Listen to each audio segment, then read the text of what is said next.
Allez, c'est parti. Bonjour à tous. J'espère que vous allez bien, que vous êtes en pleine forme pour la dernière de l'année où on va parler. Alors c'est vrai que j'ai pas fait beaucoup de tapage pour la dernière de l'année. D'habitude, en termes de com, j'y vais un peu plus pour que vous soyez plus présents. On est déjà à 10. Bah, vous verrez pour la plupart, ceux qui sont pas là, les enregistrements. Ça continue d'arriver, c'est extraordinaire. C'est vrai que vous avez eu Pierre Nelson jeudi qui vous a fait un beau briefing de ce qui s'est passé cette année.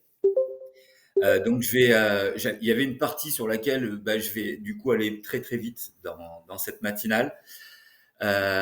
L'idée, c'est la DER de l'année, donc c'est plutôt d'avoir vos ressentis sur ce bilan, sur cette année, de conclure en fait ces 3 dernières matinales. Rappelez-vous, on avait parlé d'analyse de vos données, des bilans d'activité, des objectifs. Donc c'est la conclusion de tout ça. On sait où on va, enfin du moins on sait ce qu'on a réalisé en partie pour l'année, puisque il reste peut-être des signatures qui vont se concrétiser d'ici la fin de l'année, et tant mieux.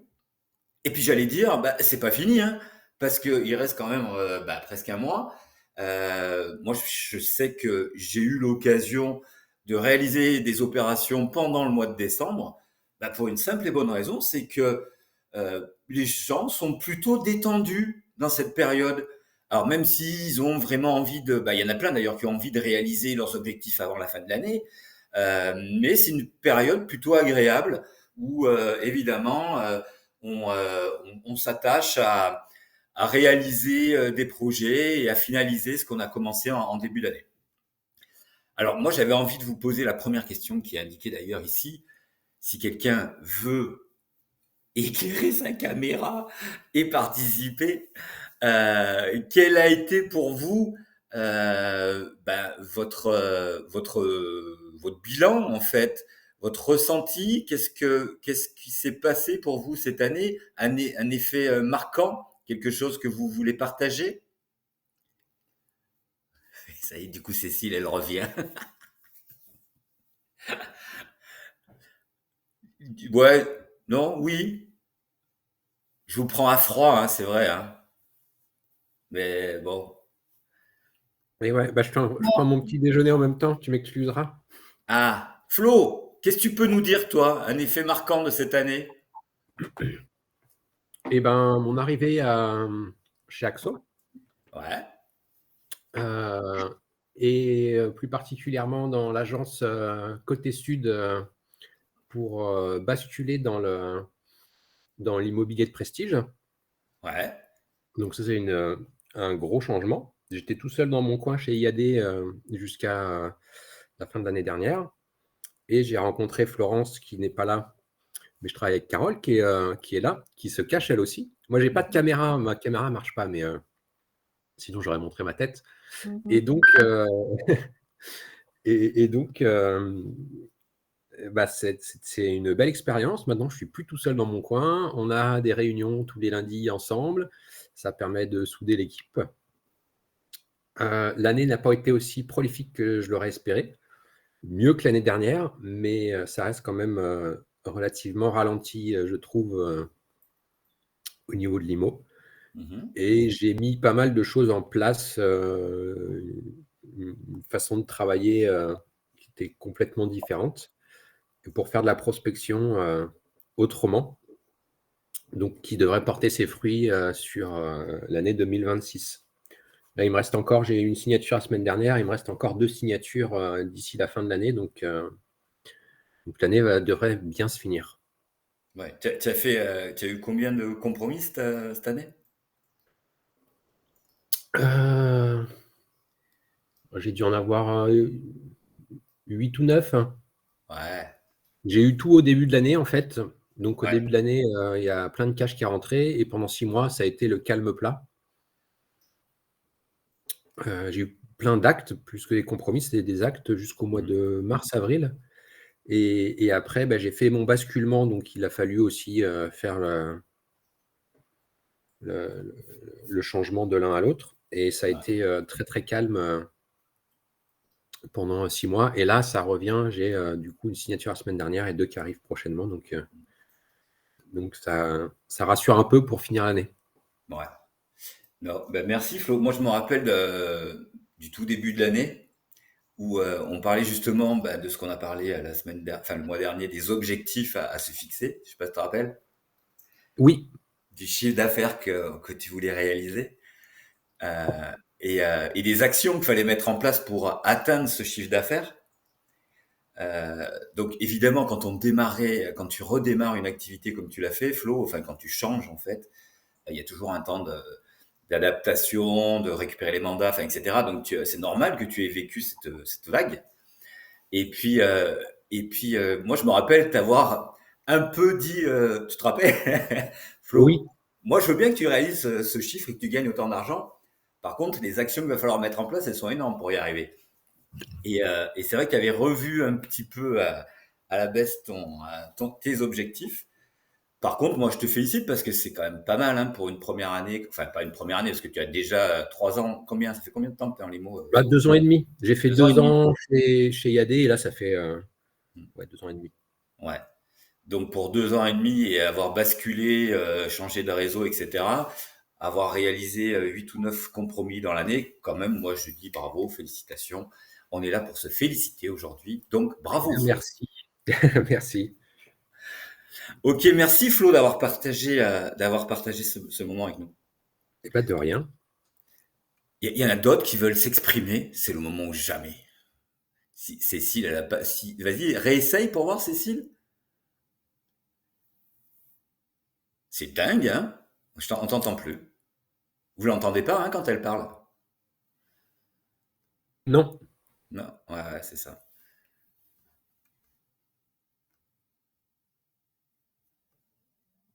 Bon, bah tant pis, Cécile. On aura l'occasion de.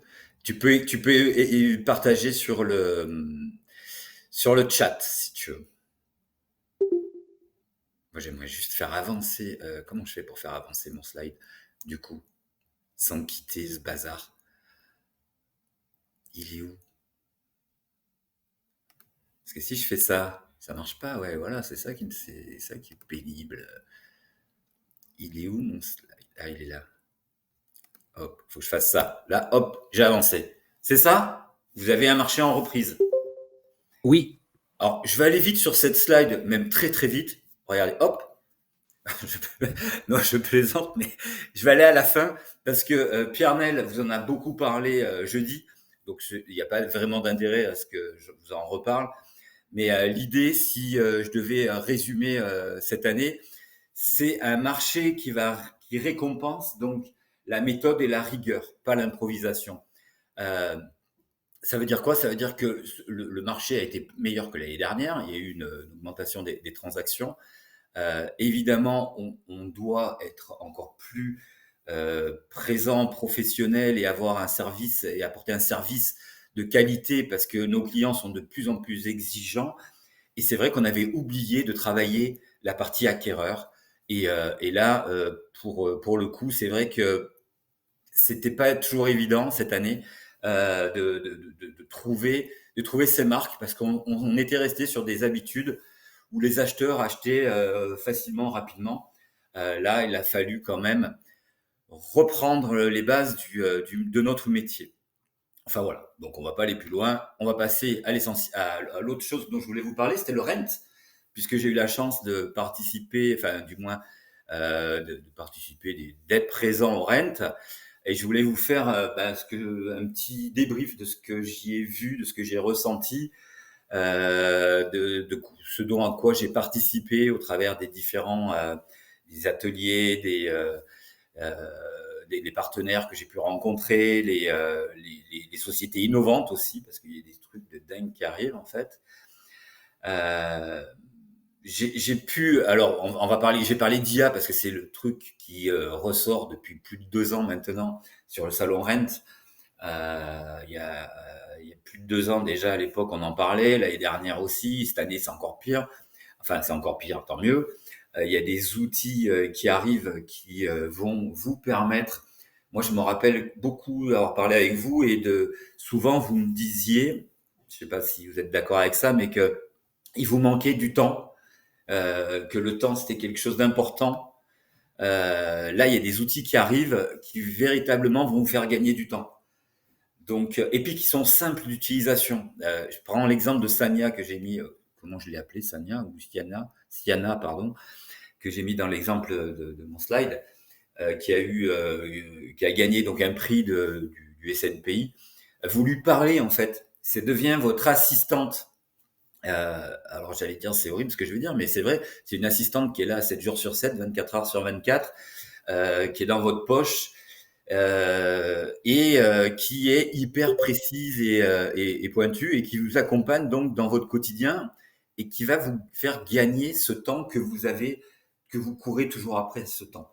Alors pour l'instant, ce sont des startups qui ont des projets, enfin des utilisations, ils appellent ça bêta là, donc qui sont en train d'être testés, mais qui très prochainement vont être commercialisés selon l'utilisation, etc., le coût, enfin ça on en reparlera, mais vous pouvez déjà aller voir et vous renseigner. Il y a plein d'autres outils. Donc, alors évidemment, l'intelligence artificielle ne va pas remplacer l'agent en lui-même, parce que on en revient toujours au même. Et c'est ce qui est dans notre ADN chez Axo, c'est la relation humaine et les valeurs que l'on peut avoir derrière tout ça. L'IA, elle sait pas vraiment le traduire parce que quoi de mieux que d'avoir quelqu'un en face de soi qui exprime des émotions, qui a des sentiments et avec lequel on est capable donc d'avoir de vrais échanges et de communiquer et surtout euh, d'être sincère. Euh, j'ai eu cette conversation. Il y a Juline qui nous a rejoint parce que du coup, je viens de voir Juline là. Et j'ai eu cette conversation avec Juline il n'y a pas longtemps. Et je pense que malgré tout, cette sincérité que l'on peut avoir avec nos clients, cette clarté, cette honnêteté, même si de temps en temps on a l'impression de pas être vraiment compris, entendu ou alors déçu, il faut continuer de l'incarner. C'est ça qui fera la différence en fait à un moment ou à un autre. Et puis en plus, l'idée c'est quoi? C'est que vous restez droit dans vos bottes au moins. Vous n'avez plus rien, enfin, vous n'avez rien à vous reprocher dans tout ça. Enfin voilà, pour le rent, qu'est-ce qu'il y avait d'autre à vous dire? Je vois rien, moi. Je vais me remettre là. Voilà.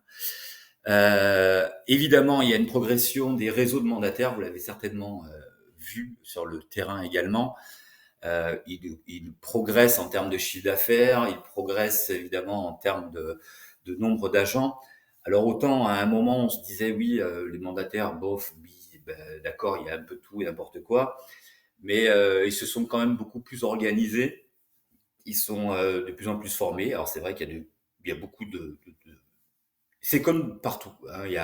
Il y en a qui sont très très pointus et très très bons. Il y en a d'autres qui sont moins bons. Mais au vu du nombre qu'ils sont, ben, évidemment, ben, ils ont pris des parts de marché importantes, puisque aujourd'hui ils ont pas loin de 30% de parts de marché.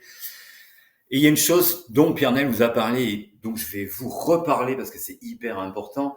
Et d'ailleurs, je sais que certains d'entre vous, d'ailleurs, alors, n'utilisent pas spécialement l'appli ou l'outil en tous les cas, mais par contre ont des apporteurs d'affaires. Il faut savoir que les gros performeurs, je vais dire ça comme ça, allez, c'est pas grave, je vais me faire engueuler par Pierre-Nel, mais les performeurs, allez, c'est parti, euh, ont des apporteurs d'affaires et réalisent leur chiffre d'affaires en grande partie, voire à plus de 50% avec des apporteurs d'affaires. Il faut savoir que dans les réseaux de mandataires, les outils, donc les fameux outils, les plateformes, les de mise en relation pour être apporteur d'affaires, c'est entre 20 et 30% du chiffre réalisé par les réseaux de mandataires. Donc évidemment, on a cet outil, on a la chance d'avoir cet outil, même si de toute façon, chaque outil est fait pour être amélioré, mais en tous les cas, il existe. Donc je vous invite à l'utiliser, à communiquer dessus également, à le partager. Voilà. Qu'est-ce qu'il y avait d'autre sur le rent? On a parlé de financement. Je vais aller vite. Évidemment, ça reste le cœur la problématique avec ces fluctuations au niveau des instances gouvernementales, des évolutions, des indices. Donc c'est vrai que je crois que c'est hyper important d'aller creuser et comprendre comment est articulé et monter là, un dossier de vos acheteurs, de vos clients acquéreurs. Ça reste évidemment l'axe central. Et enfin, on en parlait déjà l'année dernière aussi, on en reparle aussi évidemment puisque les réglementations évoluent. Tout ce qui concerne les DPE, avec les décotes importantes sur les biens classés donc en F et G, et donc la nécessité là aussi d'être hyper attentif dans l'estimation que vous allez réaliser avec ces biens qui sont mal classés. Ok, pour vous, ça vous parle tout ça? J'ai plus personne. Non, je déconne. Allez, on continue car il est 34, c'est bien. Qu'est-ce que je voulais vous dire d'autre? Donc le bilan, évidemment, de l'année, ça va être la résultante de votre bilan, ça va être votre chiffre d'affaires. On a parlé donc des actions, je reviens dessus, je suis désolé, mais c'est hyper important. On a parlé des actions, on a parlé des objectifs, et la résultante, c'est le chiffre d'affaires que vous allez réaliser. Alors, évidemment, c'est quand même plus simple de se dire ben, pourquoi j'en suis arrivé là, quels ont été mes objectifs, qu'est-ce que j'ai fait, alors qu'ils soient positifs ou négatifs. Hein. Là, on parle de chiffre d'affaires donc numérique, mais j'allais dire, il y a un bénéfice qu'on peut en tirer. C'est qu'est-ce que j'ai fait, qu'est-ce que j'ai réalisé pour en arriver là aujourd'hui. Quelles sont les actions, quels étaient mes objectifs, comment j'y suis arrivé ou pourquoi je n'y suis pas arrivé. C'est le moment donc de faire le bilan. Et un bilan, ben, évidemment, faut qu'il soit sincère et faut qu'il soit fondé sur des éléments factuels que vous pouvez analyser et comprendre. Je reviens sur ce qu'on a vu sur les deux dernières matinales. Évidemment, c'est la conclusion de ces 2 dernières matinales.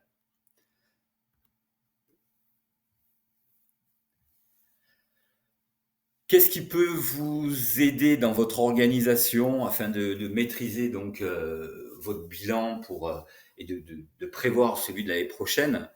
On en revient à ça, c'est l'analyse de ce qui s'est passé, les mandats contre les mandats simples, les mandats exclusifs, vos taux de transformation. Je reviens là-dessus parce que je ne sais pas si vous avez mis en place des outils qui vous permettent d'analyser ça, même si vous l'avez fait que sur les 2-3 derniers mois, ça permet quand même d'avoir une idée de ce que vous avez réalisé et de ce que vous pouvez trouver comme axe d'amélioration. Je sais qu'il y en a qui l'ont fait. Je vous parlais des DPE, mais évidemment, donc j'en ai parlé de Oren, vous voyez, ça revient ici, parce que ça va être le nerf de la guerre pour déterminer le juste prix. Souvent, on se demande pourquoi le bien n'est toujours pas vendu. Alors, on dit, bah, c'est le marché, c'est compliqué, il y a moins d'acheteurs. Bon, ouais, peut-être, oui, un peu, ça arrive. Cependant, il y a toujours des transactions. Hein. Et donc, évidemment, bah, à un moment ou à un autre, le prix va revenir. Est-ce qu'on est vraiment en adéquation? Parce que ça correspond à ce que recherchent les clients en règle générale. Est-ce qu'il n'y a pas trop de travaux? Est-ce que les DPE sont bons, pas bons? Est-ce qu'on a mal ajusté le prix en fonction des travaux? La situation, enfin, etc., etc. Vous connaissez les raisons pour lesquelles les prix sont souvent en inadéquation avec le marché. Et souvent, bah, c'est la volonté du vendeur. Quelle est sa motivation profonde? Pourquoi il veut vendre? Quelle est la relation que j'ai avec lui? Parce que l'origine de mon prospect, c'est très important aussi. D'où vient ce client? Est-ce que je le connais? Est-ce que c'est quelqu'un que j'ai rencontré il y a peu de temps? Donc l'origine de nos prospects, c'est très intéressant de pouvoir analyser quels sont nos nos axes d'amélioration là aussi, parce que j'ai travaillé qu'avec mon réseau, qu'avec mes anciens clients, ou alors ce que j'ai fait de la prospection, je suis allé gagner des parts de marché du coup, parce que peut-être qu'on peut, en restant sur une méthode, perdre des parts de marché quelque part. Et bien évidemment, tout ça, ça va vous permettre d'analyser quels sont vos axes d'amélioration et quels sont vos points forts sur lesquels vous pouvez donc capitaliser pour 2026. Je vais rien rien inventer en disant que pour 2026, si je vous parle de prospection, peu importe comment vous réalisez cette prospection, ça fait partie des gros cailloux. Le suivi de vos clients, parce que vous êtes déjà en activité pour la plupart, même si vous démarrez votre activité, vous avez des relations avec déjà des clients qu'il faut maintenir et améliorer. Et puis, je reviens là-dessus. D'ailleurs, je crois qu'il y a Émilie. Est-ce qu'il y a Émilie? Elle est là, Émilie. Est-ce que Émilie, tu as ton micro? Est-ce que tu es d'accord pour échanger avec nous? Salut tout le monde. J'ai pas le choix en fait. Tu me il demande ça comme ça devant tout le monde, donc j'ai pas trop le choix. Émilie, tu vois pourquoi je t'interpelle? Ouais.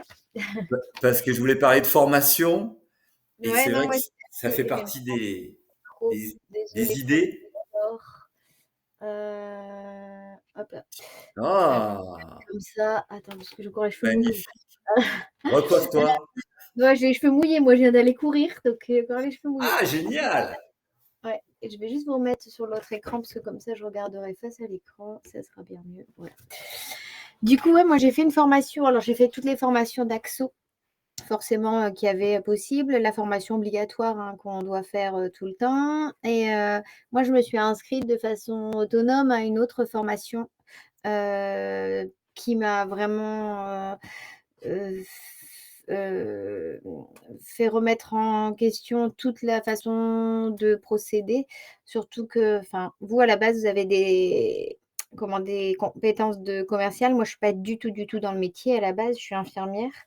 Donc, depuis 2022, je suis entrée dans l'immobilier. Et du coup, j'avais aucune notion de vente et tout ça. Et c'était un peu compliqué, hein. C'est plus l'empathie, la gentillesse qui fonctionne aujourd'hui que des compétences enfin voilà, plutôt que la notion de l'entonnoir, toutes vos notions possibles et inimaginables dans le commerce. Qui sont Et du coup, nécessaires, hein, Émilie, hein, quand même. ouais, L'empathie, c'est très, très nécessaire. Hein, bravo. Hein. j'en ai beaucoup, donc ça fonctionne bien. Du coup, moi, j'ai fait une formation. Regardez, j'ai devant les yeux. En fait, j'ai fait cette formation-là, moi, avec Iconic. C'est la vente inversée. C'est avec Céline et Julien. Je ne sais pas si vous connaissez, si vous entendez souvent parler, mais voilà, c'est avec Céline et Julien, qui sont deux super personnes, hein, qui avaient eu leur agence immobilière à, Ah, Orange.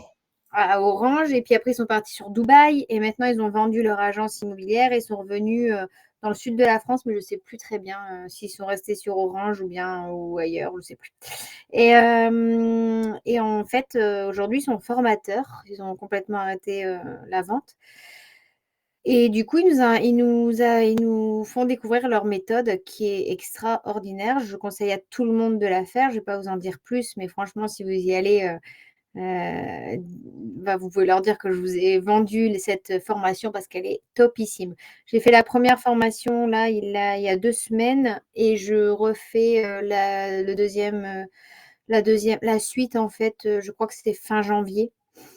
Et c'est vraiment sympa en fait. C'est tout un autre, c'est de l'art du questionnement en gros, et c'est vraiment, vraiment sympa. En rentrant de cette formation-là, j'ai la chance de pouvoir estimer un bien et donc de le rentrer normalement en exclusivité sans aucun effort, ni même donner les arguments de quoi que ce soit, puisque c'est le vendeur qui a trouvé tous les arguments seul. J'ai rien eu à faire. Enfin, franchement, c'est topissime. C'est la facilité, c'est ce que j'aime parce que ça fait un peu, c'est du questionnement, et du coup, c'est facile. Je dois pas argumenter, je dois pas aller pour moi, c'est beaucoup plus simple, quoi. Après, il nous donne plein d'astuces, il nous donne des voilà. C'est topissime. Franchement, j'ai rien à dire, c'est topissime. Il propose plusieurs formations. Moi, j'ai fait celle-ci pour la formation la rentrée de mandat en exclusivité. Après, il y en a d'autres, hein, il y a d'autres formations. Il y a le booster de prospect, enfin, il y en a plusieurs. Booster de prospect, normalement, je le fais début janvier aussi. Et tout ça, ça peut être payé avec votre AGFIS et votre CPF, donc c'est super intéressant. Merci Émilie pour ce partage. Et vous avez le code promo donc Émilie. Non, par contre, dites-leur que vous venez de ma part ou alors venez avec moi la prochaine ou je sais pas, mais franchement, elle est top. On a plein de choses. On a des supports, enfin voilà, on a des supports sympas et on a plein de choses. On a des exercices, enfin, ils nous font faire des exercices, des cas concrets. Non, c'est topissime. C'est franchement.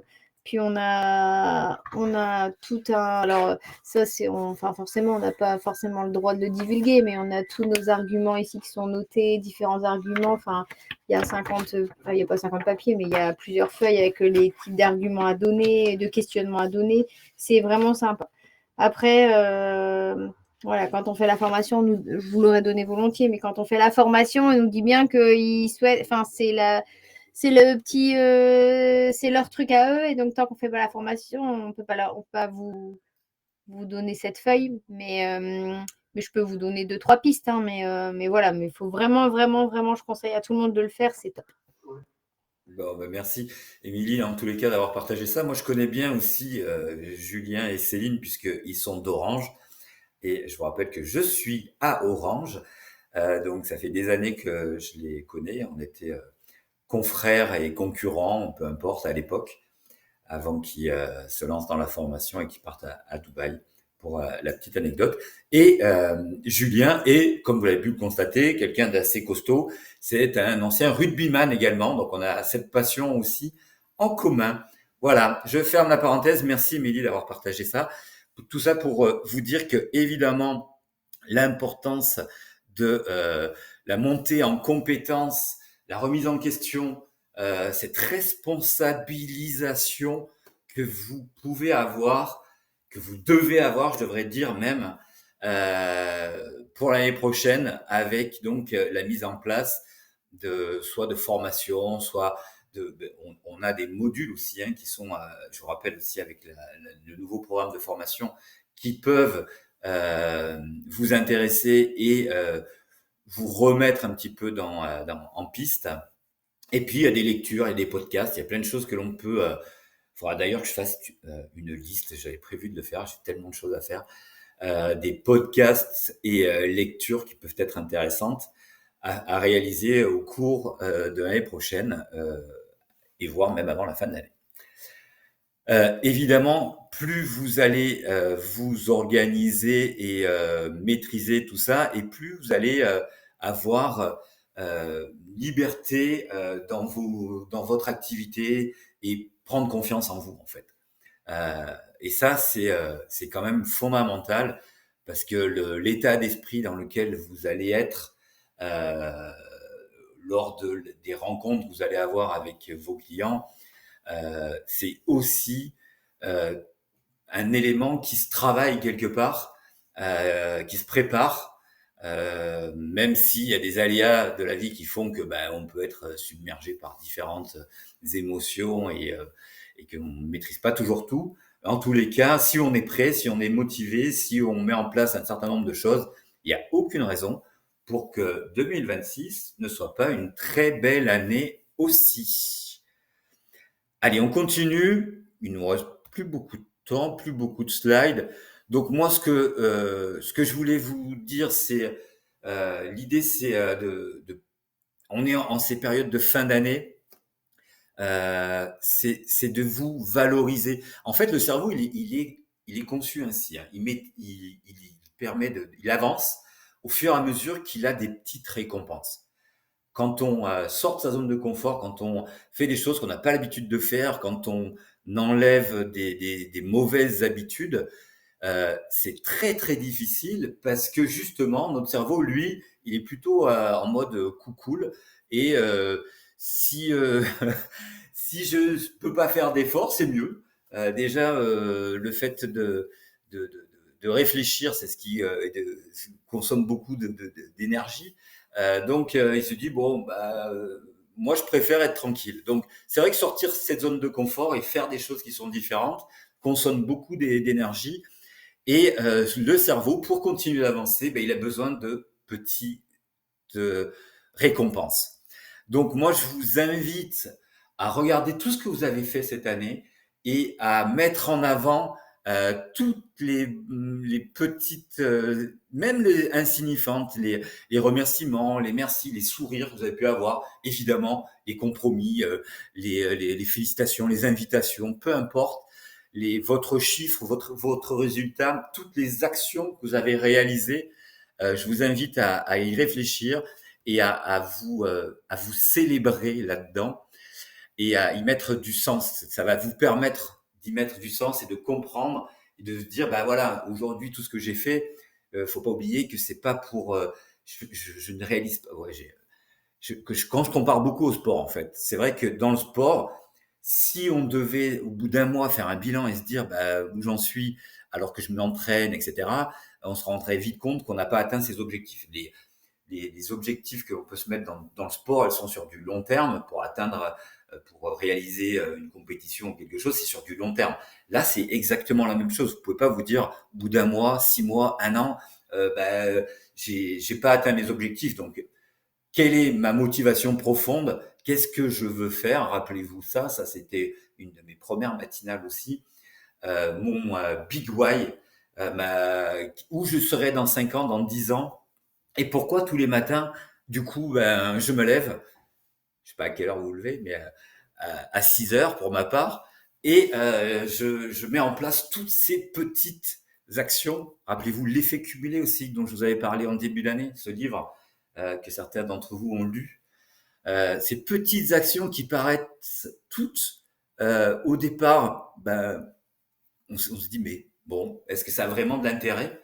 Et puis au fur et à mesure, on se rend compte que c'est juste extraordinaire, que ça pousse des portes de plus en plus grandes, de plus en plus lourdes, voire même ça ouvre des coffres forts. Donc moi je vous invite à vous remercier. Je vous remercie d'ailleurs. Ça va être la suite du programme.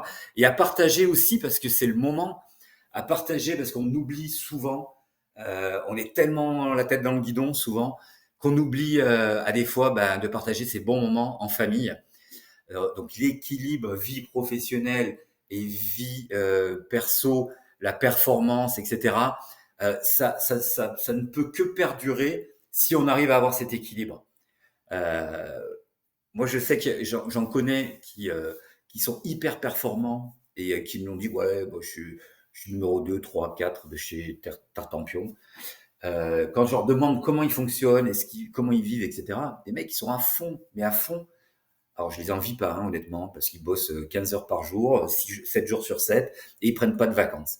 À un moment ou à un autre, je suis désolé, mais je pense que ça va tirer un petit peu sur la corde et ça risque peut-être de casser. Donc, équilibre vie pro, vie perso, c'est hyper important. C'est le moment ou jamais, c'est les fêtes. Profitez-en au taquet avec votre famille. Vous avez commandé, vous avez appelé le Père Noël, vous lui avez envoyé la lettre? Évidemment. Ah, bon. Mais est-ce que vous avez été sage? Parce qu'il paraît qu'il faut être sage pour avoir... Ce Allez, il sera nous au Père reste... Noël d'en juger. On est toujours sage. Oui, Flo moins, moi je le connais bien. Flo n'est pas toujours très très sage. T'as des preuves de ce que tu avances? On en reparle demain, Flo. Ok. Allez, je termine sur ma dernière slide, si j'arrive à la retrouver et à vous la mettre. Voilà, là. C'est pas la dernière? Si, c'est la dernière. C'est la dernière. Donc voilà, je voulais vous remercier. Moi, j'ai passé des matinales avec vous extraordinaires. C'est pas fini parce que le programme est continu sur l'année prochaine, puisque déjà en janvier, on reparlera de recréer peut-être le stock. Donc, on mettra en place des choses pour vous aider. D'ailleurs, j'aurais peut-être, là encore, une IA à parler à vous. Enfin, voilà, on verra. J'ai rencontré quelqu'un qui bosse chez un de nos confrères, chez Safety, et qui est en train de développer une IA qui, apparemment, je veux bien le croire parce qu'il en a parlé avec quelqu'un que je connais très bien, qui est dans un autre réseau également et qui a été bluffé par cette IA, qui fait de la pige pour vous. Et elle parle. Mais non seulement elle parle, mais on a vraiment l'impression que c'est pas une IA. Alors vous savez, aujourd'hui, les IA, quand elles vous appellent, c'est un peu, on les voit vite arriver. Là, elle a un temps de réaction, de réflexion, elle analyse tout, machin. Il paraît que c'est bluffant, à tel point que il développe très prochainement l'appli là au travers de chez Safety, et il va la proposer à d'autres avec différentes formules.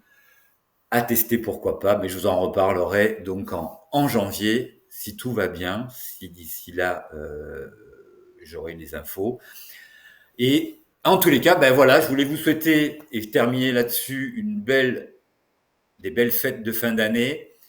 Vous remercier évidemment de votre présence. C'est pas sans émotion, ça fait un peu bizarre quand même, hein, c'est plutôt cool. Mais on se retrouve l'année prochaine de toute façon, puis j'en vois d'autres très rapidement donc dans la semaine. Les autres du Schnorr, là, on se verra plus tard. Hein. Écoutez, c'est comme ça. Hein. En tous les cas, n'hésitez pas, moi je suis là. Si vous avez besoin, vous m'appelez. Si vous m'envoyez un petit message, j'essaye d'être présent pour vous dans la mesure du possible. Et puis, je vous souhaite encore une fois de passer de belles fêtes de fin d'année, de réaliser vos bilans et de tout mettre en place pour que l'année prochaine soit encore une très belle année.